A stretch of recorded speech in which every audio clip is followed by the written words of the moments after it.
오늘은 문화의 비유 이런 제목으로 하나님 말씀 나누도록 하겠습니다. 이제부터 우리가 문화의 비유를 보겠는데 오늘은 그 이야기의 그 앞부분에 해당하는 부분만 살펴보고 또 내일부터 계속 보도록 하겠습니다. 이 문화의 비유하고 우리가 흔히 잘 아는 달란트 비유하고 유사점이 있고 또 차이점이 있습니다. 우선 공통점은 뭐냐면 주인이 여행을 떠나기 전에 자기 종들에게 돈을 맡긴다는 것이 공통점이고, 두 번째 공통점은 주인이 다시 돌아와서 돈을 회개하기 위해서 종들을 부른다는 것이 공통적입니다. 세 번째, 첫 번째와 두 번째 종들은 부지런히 충성됨으로 일을 했기 때문에 상을 받게 되고, 세 번째 종은 게으르기 때문에 벌을 받는다. 이 세 가지 차원은 다 동일합니다. 그런데 또 차이점이 좀 있습니다. 달란트 비유에서 맡겨진 금액은 거액입니다. 굉장히 큰 돈이에요. 그리고 또 종들이 각각 다른 액수를 받게 됩니다. 이 문화의 비유에서는 맡겨진 금액은 비교적 적은 돈이고 대신에 동일한 금액을 받는다. 이게 차이점입니다. 두 번째로 달란트 비유에서 오직 주인과 종 이렇게 두 부류만 나오고 있습니다. 그런데 이 문화 비유에서는 귀인과 종 그리고 백성들 이렇게 세 부류가 나오고 있습니다. 그리고 세 번째로 이 문화 비유에서 귀인이 왕위를 받아가지고 오려고 먼 나라로 갔다 이런 개념이 나오는데 달란트 비유에는 그런 얘기는 없습니다. 오늘 말씀을 살펴보도록 하겠습니다. 11절 함께 읽어보겠습니다. 그들이 이 말씀을 듣고 있을 때 비유를 더하여 말씀하시니 이는 자기가 예루살렘에 가까이 오셨고 그들은 하나님의 나라가 당장에 나타날 줄로 생각함이더라. 아멘. 그들이 이 말씀을 듣고 있을 때, 삭개오의 결단에 따라서 예수님께서 9절에서 예수께서 이르시되 오늘 구원이 이 집에 이르렀으니 이 사람도 아브라함의 자손이미로다 이런 말씀을 하셨죠. 그러면서 10절에 인자가 온 것은 잃어버린 자를 찾아 구원하려 함이니라 이 말씀을 하셨는데, 그리고 나서 사람들이 듣고 있을 바로 그때 비유를 더하여 말씀하시니 이렇게 설명이 되고 있습니다. 당시 사람들이 하나님의 나라가 당장에 나타날 줄로 생각하고 있었습니다. 요즘은 더하죠 근데 그게 언제나 그렇습니다. 제가 어릴 때도 그렇고 때때로 말세다. 이제 조금 더 지나가서 말세지말, 말세의 말이다. 이런 얘기들 많이 하다가 우리나라도 요즘에도 이단들 많잖아요. 근데 거기에서 많은 데들이 하는 것 중에 하나가 말세다 이거예요. 끝이 다 됐다. 그러니까 우리만 그런 게 아니라 옛날부터 그랬습니다. 이 말세라고 하는 사상은요, 굉장히 오래전부터 있어요. 인류 역사 자체를 살펴보면 기독교에만 있는 관념도 아니고. 그런데 어쨌든 이 말세에 대한 생각, 그러면서 특별히 이 사람들은 하나님의 나라가 이제 곧 나타날 걸로 생각을 하고 있었고, 예수님께서 그것은 잘못된 사상이기 때문에 고쳐주시기 위해서 지금 이 비유를 덧붙여서 설명하십니다. 그래서 우리도 이 말씀을 잘 이해할 필요가 있죠. 안 그러면 이단에게 또 속아서 살아갈 수도 있습니다. 이는 자기가 예루살렘에 가까이 오셨고 지금 예루살렘으로 가시는 길입니다. 그러면서 그들은 하나님의 나라가 당장에 나타날 줄로 생각함이더라 이렇게 설명하고 있습니다. 삭개오의 변화는 제자들에게 아주 큰 열망을 갖게 했을 수 있습니다. 그렇잖아요? 예수님하고 함께 있는데 갑자기 이 지역의 최고 부자 중에 하나가 순식간에 바뀌어가지고 자기 재산 절반 가난한 사람한테 나눠주겠다. 이런 걸 보면은 이야 이제 더 대단한 일이 일어나겠다 이런 생각이 들지 않겠습니까? 예수님을 만나고 주님 말씀 한마디에 큰 부자가 변화되는 모습을 봤습니다. 그의 결단을 보면서 당시 백성들이 하나님 나라의 도래를 끊임없이 고대하고 있었고 12제자들도 그 기대를 가지고 있었을 것인데 마침 6월절 절기가 다가오고 있었습니다. 6월절에 애굽에서 구원을 얻었던 것처럼 대변역을 부를 지도자가 나타나서 그 당시에 최고 제국이었던 로마로부터 우리가 독립할 수 있다, 이런 소망이 높았을 것입니다. 여리고에서 예루살렘은 27km 정도로 그리 멀지 않은 곳에 위치하고 있었습니다. 그런데 사람들은 다 그렇게 생각하는데, 많은 사람이 그렇게 생각하는데, 중요한 건 예수님은 그런 계획이 없다는 거예요. 여기에 문제가 있습니다. 우리가 다 그렇게 생각해요. 근데 주님은 계획이 없으면 그런 일 안 생기는 거예요. 주님이 세상을 주관하고 계시기 때문에.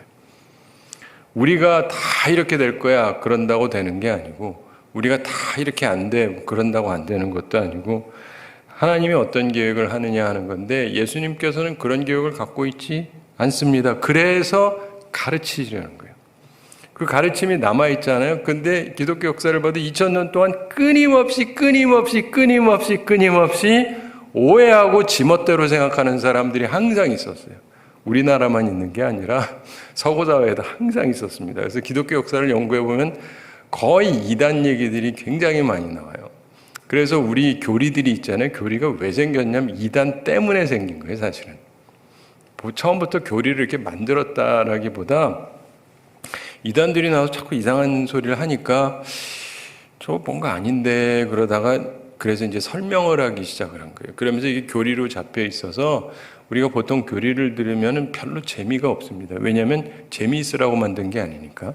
그리고 사람들이 이상한 얘기를 자꾸 하니까 그래서 하는 거예요. 예를 들면 삼위일체 교리도 그렇고, 사도신경도 우리 항상 하지만은 하나님께서 이 세상을 창조하셨다, 그 다음에 독생자 예수 그리스도에 대한 얘기하고 성령을 믿는다 이런 얘기하고, 근데 이런 삼위일체에 대한 부분에 대해서도 자꾸 이단들이 딴소리를 하는 거예요. 어떤 사람들은 와가지고 아버지만, 어떤 사람들은 아들만, 또 어떤 사람들은 성령만 이렇게 막 강조를 하는 거예요. 그러면서 이상해지기 시작을 하는 거예요. 그래서 어느 한쪽이 아니라 성삼위 하나님이시다, 이렇게 우리가 이 교리적으로 정리를 하게 된 것이거든요.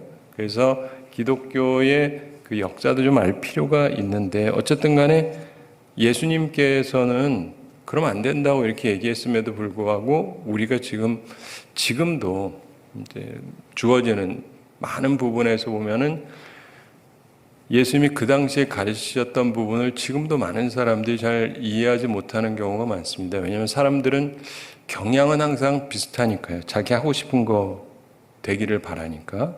12절 함께 읽어보겠습니다.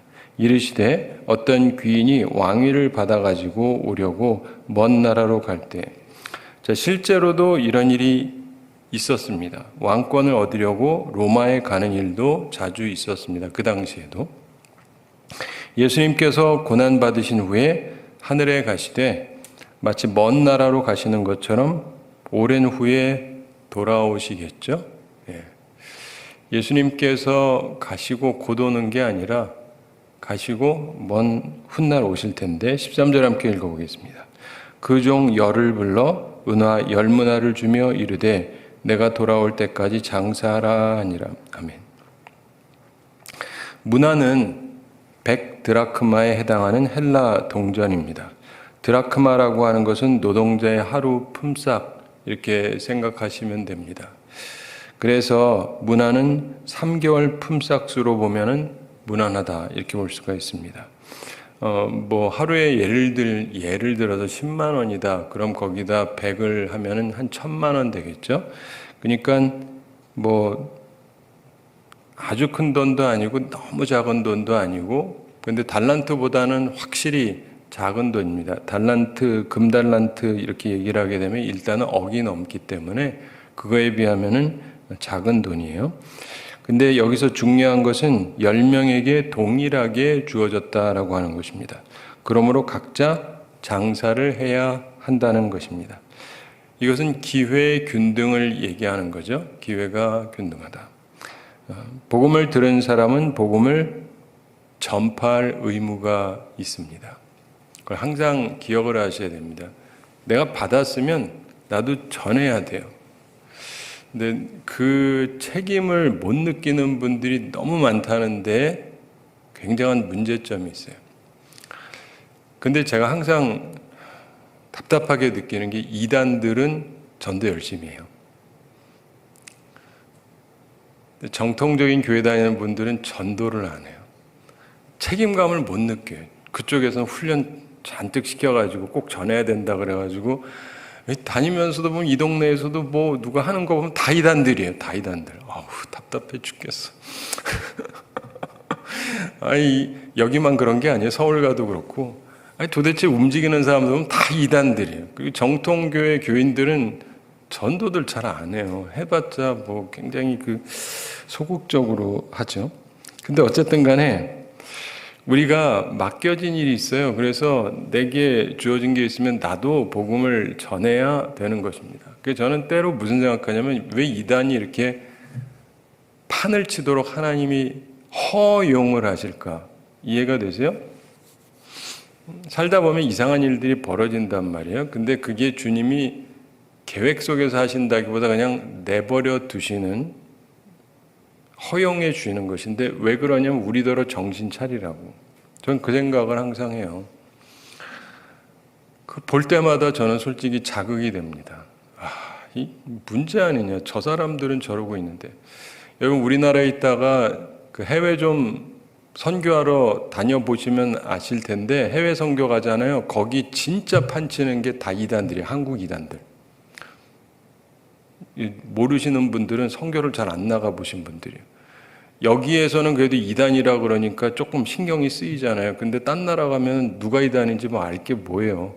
그러니까 누가 먼저 와서 얘기하면 그런가 보다 하지. 뭐 중국을 비롯해서 곳곳에 있어요.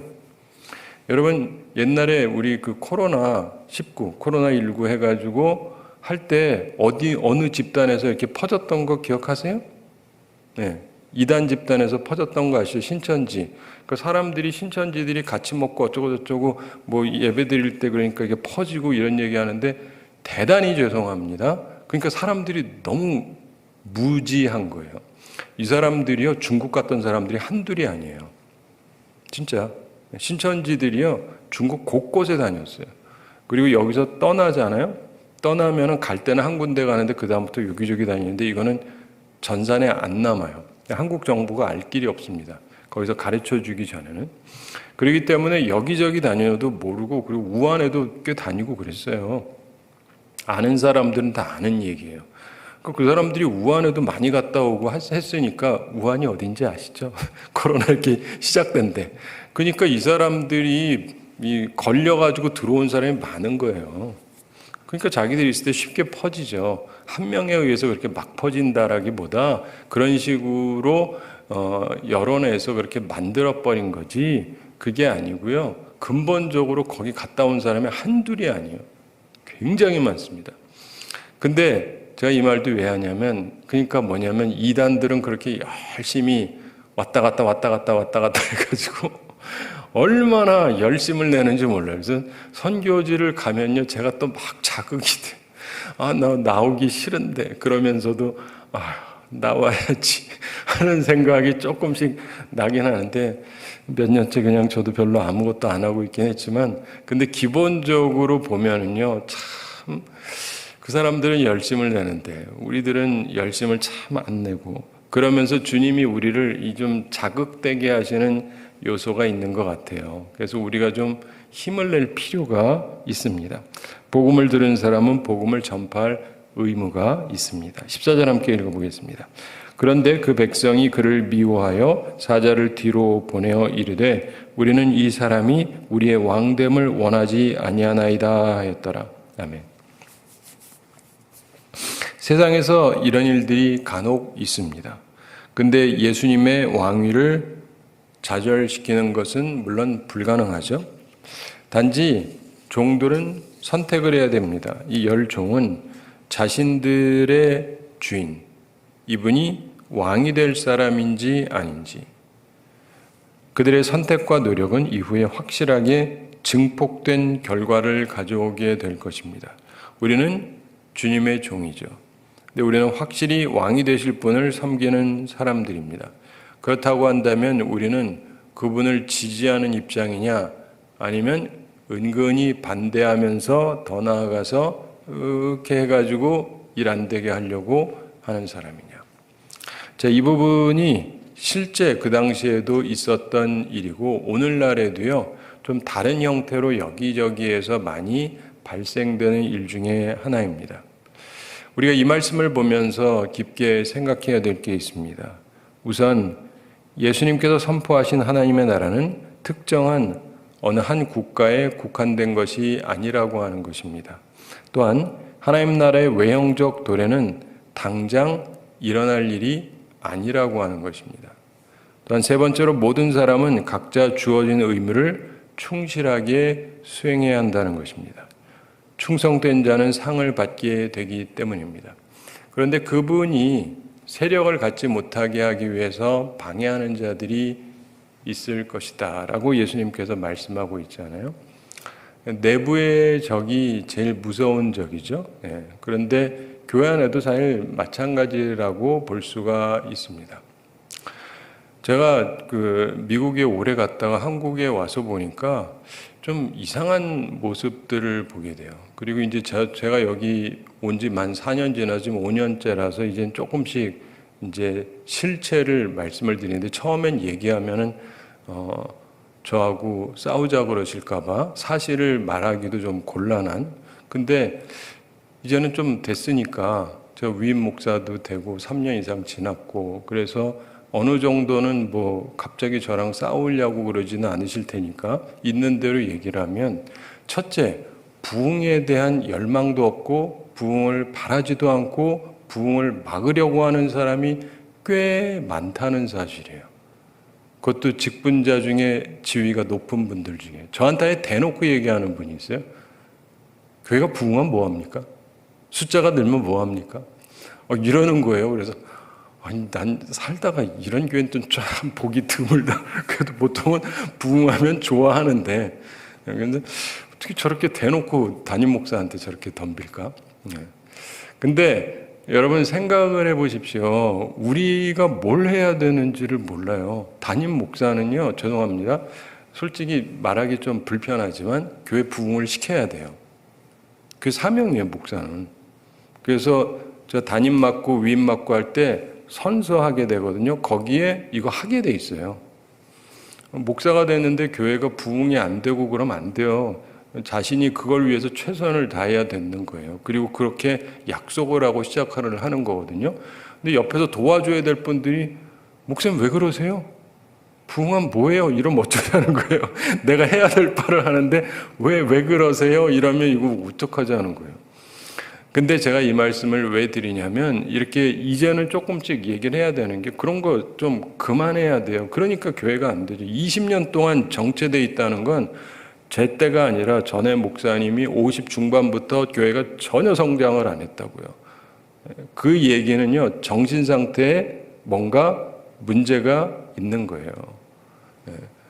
그러면서 교회가 시간이 지나가잖아요. 근데 이게 우리 교회만의 문제는 아닙니다. 다른 교회들도 이런 문제가 많아요. 아시겠지만 한국의 대부분의 교회들이 부흥의 시대는 끝났다 이렇게 편안하게 얘기를 해요.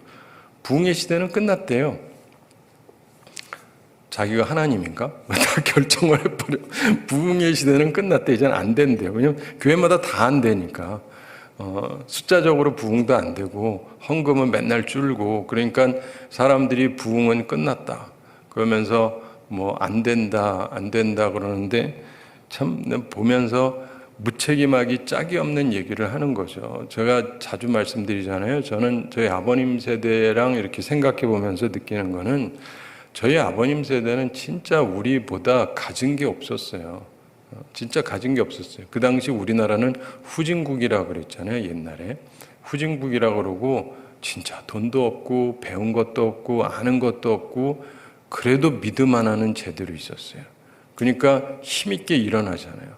근데 요즘은요, 돈도 있고 지식도 있고 뭐 다 갖췄는데 뭐가 없어요? 믿음이 없으니까 아무것도 안 되는 거예요. 안 믿으면요 안 돼요. 안 됩니다. 나는 안 돼. 그러면 안 되죠, 당연히. 뭔가 이룩한 사람들을 보면요, 난 된다 하면서 하는 거예요. 옛날에 나이 어리신 분은 잘 모르겠지만 무하마드 알리라고 하는 복싱 선수가 있었죠. 이 사람이 자기가 항상 스스로 되뇌던 말이 있습니다. 나는 세계 최고다. 혹시 모르시는 분은 이분이 뭐 처음부터 세계 최고는 아니었죠. 근데 세계 최고가 되고 싶죠. 그래서 스스로에게 자꾸 되뇌던 말이 있어요. 나는 최고다. 그러니까 최고가 되고 싶다가 아니라 난 최고다. 최고다. 그것도 그냥 최고가 아니라 세계 최고다. 난 세계 최고다. 세계 최고다. 주먹이 제일 세다. 계속 이렇게 자기를 이렇게 교육을 시키는 거죠. 그러면서 힘을 받고 시작하는 거예요. 그래서 많은 운동선수들이 그렇고 지금도 그래요. 세계적인 대회에서 1등하거나 혹은 올림픽에서 금메달 따는 사람들 중에 나는 안 될 거야. 뭐 되겠냐?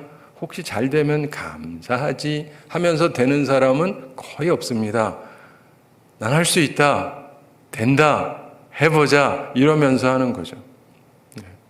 그러면서 하나님 앞에서 최선을 다하면서 살아가는 크리스찬들에게 하나님의 도우심이 함께하는 것이지 세상을 다스리시는 하나님을 바라보면서 하나님이 계시더라도 뭐 날 사랑하시나 뭐 날 도와주긴 하시나 하나님은 그냥 세상 지어놓고 저기 딴 세상에 가 계시고 내일에는 관심도 없으시지 뭐 하나님에 대해서 참 불만이 많어 뭐 이렇게 해가지고서야 되겠는가. 사랑하는 성도 여러분, 우리가요 한 인생을 살아가는데 이 달란트 비유도 있고 문화 비유도 있습니다. 다 나름대로의 측면이 있어요. 둘 다 예수님이 말씀하신 겁니다.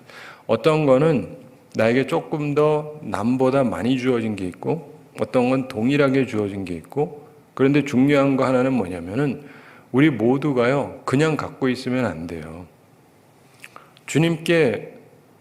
주님께서 저한테 이거 맡겨주셨는데 제가 이렇게 했습니다라는 게 있으셔야 돼요. 이 생각 항상 하셔야 돼요. 저도 목회자로서 항상 교우들한테 얘기는 안 해도 저 개인적으로 하나님 앞에 생각하는 게 있습니다. 제가 어디를 가서 교회를 맡게 되면 어떻게 해야 되는가? 주님 앞에서. 이해가 되세요? 주님 앞에서 내가 어떻게 해야 되는가? 그걸 여러분들이 항상 생각을 하셔야 돼요. 여러분, 사람은요 언젠가 다 죽습니다. 우리 원로 목사님 계시지만 은퇴하셨잖아요. 언젠간 세상 떠납니다. 저는 다를 것 같으세요? 저도 시간 지나면 은퇴해야 돼요. 그리고 저도 시간 지나면 죽습니다. 여러분도 마찬가지고 제 후임으로 누가 와도 마찬가지예요. 다 똑같아요. 우리 모두에게 주어진 기간 동안 최선을 다해야 되고 그리고 주님한테 칭찬받을 삶을 살려고 노력을 해야 되는 것이죠. 근데 나는 과연 그런 면에서 어떻게 살아가고 있는가를 잘 생각해 보시기 바랍니다. 그리고 주어진 것에 대해서 불만을 한다기보다 내게 주어진 것이 무엇이냐를 보면서 최선을 다해야 됩니다. 오늘도 여러분들이 새벽부터 오셨는데 최선을 다해서 신앙생활 한다는 것은 매우 귀한 것이죠. 어떤 사람들은 아니지만 어떤 사람은 그냥 새벽부터 주님 앞에 나와서 기도하면서 생활하기도 합니다. 자, 저 같은 경우 이제 오늘도 아침에도 설교하지만 또 수요일이니까 저녁 예배도 설교를 해야 돼요. 네. 준비를 하나도 안 해도 여기 딱 올라서기만 하면은 주님께서 알아서 말씀을 딱 주셔가지고 차차차 나오는 것만은 아닙니다. 그래도 준비를 해야 되거든요. 그러니까 이런 것들이 이것저것 해야 되잖아요. 성도들도 와야 되기도 하지만 저는 그냥 오기만 하면 다 되는 게 아니라 또 준비를 또 해야 되는 게 있잖아요. 마침 오늘 수요일인데 제가 오늘 낮에 여기 하남 경찰서를 갔다 와야 돼요. 경찰서 갔다 온다 그러면 뭔 잘못했나? 뭐 조사받으실 일 있나? 그런 건 아니고 제가 경목이거든요. 그래가지고 그 하남 경찰서에서 이제 믿는 분들이 예배를 드리는데 제가 오늘 순서를 맡았어요. 설교를. 그래서 이제 가서 설교를 하러 갑니다. 그럼 오늘 아침에 했죠? 저녁에 해야죠? 11시 반에 가서 12시에 또 설교를 해야 돼요. 그것도 뭐 그냥 술술 나오나요? 준비를 해야죠. 그렇잖아요. 그런 것처럼 우리 나름대로 이런저런 준비해야 되는 게 있습니다. 그런데 내게 주어진 그런 것을 가지고 최선을 다하며 살아갈 것인가? 우리에게 굉장히 중요한 부분 중에 하나예요. 제가 이렇게 지난번에 전교에 있을 때는 어떻게 하다 보니까 한 주에 설교를 20번을 한 적이 있어요. 좀 그럴 일이 있었어요. 그래서 한 주에 20번을 하는데 정신이 없어요. 20번 듣기도 정신이 없으시겠죠. 근데 20번을 새로운 걸 계속 해야 되잖아요. 근데 정신이 없어요. 근데 우리 인생을 살아가면서 보면 어쨌든 주어졌을 때 열심히 해야죠. 저도 항상 생각하는 게 있어요. 어느 때가 되면 아무도 날 안 부를 때가 올 텐데요.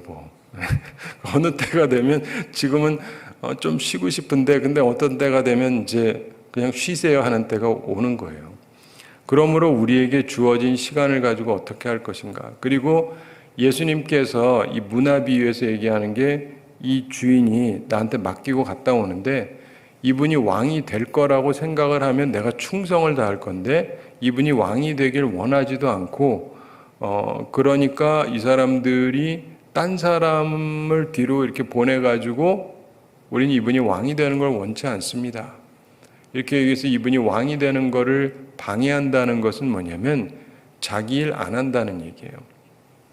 이분이 와서 다스리는 걸 원하지 않기 때문에 자기가 해야 될 바를 안 합니다. 그렇기 때문에 나중에 크게 징계를 받게 되죠. 우리는 어떻게 살아가고 있는가? 과연 주님이 이 땅을 다스리시고 온 세상을 다스리시는 것을 바라보면서 우리가 살아가고 있는가? 그리고 나는 복음 전파를 위해서 애를 쓰고 있는가? 한번 잘 생각해 보시기 바랍니다.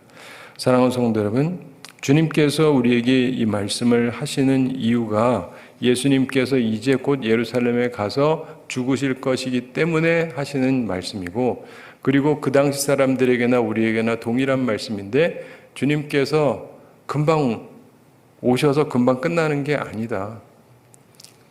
그러나 그렇다고 해서 안 오는 게 아니에요.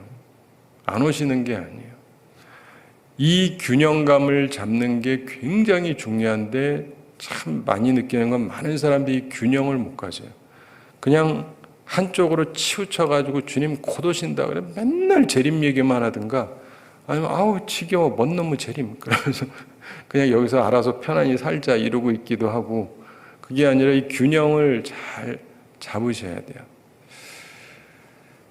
그래서 이런 얘기가 있습니다. 중세시대에 우리가 오래 살 수도 있고 빨리 죽을 수도 있고 그래서 이런 표현을 했다 그러죠. 그 당시에 신앙적인 사람들이 내가 1000년을 살 것처럼 근데 오늘 인생이 끝날 수 있는 것처럼 이 두 가지를 같이 표처럼 놓고 생각했다는 거예요. 그렇죠? 내가 1000년을 앞으로 더 산다 그러면 아무렇게나 살면 안 되잖아요. 그렇죠? 오래 살 건데 계획을 잘해야죠. 그렇지만 오늘 끝난다면 1000년 계획만 하고 있어가지고는 안 되잖아요. 오늘 충실해야 되거든요. 그러니까 오늘의 충실함, 그러나 길게 보는 부분, 이것들이 함께 균형 잡혀서 있어야 됩니다. 사랑하는 성도 여러분, 오늘 하루를 지내실 때에도 주님을 바라보면서 최선을 다하면서 사시기를 바라고 주님의 왕권을 위해서 사시기 바랍니다. 내가 무엇을 추구하고 하는 그 모든 것들이 내가 무엇을 누리겠다, 내가 무언가를 쟁취하겠다가 아니라 그 당시 사람들이 원하던 것도 그거거든요. 예수님이 정권 잡으면 당장에 우리가 뭐 한다. 그런 생각 하지를 마시고요. 정말 주님만을 위해서 충성되게 살아가는 거예요. 근데 그렇게 우리가 하루하루를 살아가면서 평생을 또한 살아가는 거죠. 하루하루 살아가지만 그 하루하루가 온전하다 보면 평생이 온전해집니다.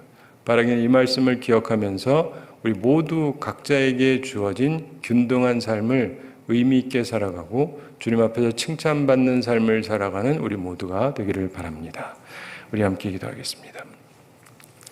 사랑의 하나님 아버지, 우리를 사랑하시고 오늘도 저희에게 귀한 말씀 주심을 감사드립니다. 주의 말씀을 기억하면서 저희들이 주님 앞에서 온전히 살아가게 하여 주시옵소서. 주께서 기뻐하시는 길을 걸어가며 주께 영광 돌리며 살아가는 저희들 다 되게 하여 주시옵소서. 주님, 우리에게 맡겨진 문화가 있다는 것을 기억하며 주님 앞에서 충성되게 활용하는 주의 사람들 되게 하여 주시옵소서. 무엇보다도 주님을 향한 우리의 마음이 어떤지 생각해보고 주님을 향한 우리의 마음에 잘못된 마음이 없도록 우리들의 마음을 성결하게 하여 주시옵소서. 주님, 우리 성도들 영육간에 강건케 해주시고 일용할 양식 공급해 주시고 시험에 들지 않고 악과 싸워 이기게 하여 주시옵소서. 무엇보다도 항상 하나님의 나라와 의를 먼저 구하여서 그 외의 모든 것을 더하시는 하나님의 은혜를 체험하며 살아가게 하여 주시옵소서. 주님, 오늘도 저희들에게 은혜를 더하여 주시고 주님과 동행하며 살아가게 하여 주시옵소서. 예수 그리스도의 이름으로 기도하며 응답받아서 기쁨이 충만한 한 해가 되게 해주시되 우리가 주님을 기쁘시게 하기 위해서 노력하는 자들이 되게 해주시고 우리가 섬기는 하나님이 누군지를 정확히 이해하고 알게 돼서 주님을 더욱더 온전하게 섬기며 주님을 온전히 기쁘시게 할 수 있는 주의 사람들 다 되게 하여 주시옵소서. 무엇보다도 어지러운 세상이지만 이 세상을 하나님께서 주관하고 계시다는 그 사실을 항상 기억하게 해주시고 하나님의 자녀답게 살아가는 저희들 다 되게 하여 주시옵소서. 감사드리며 예수님의 이름으로 기도드리옵나이다. 아멘.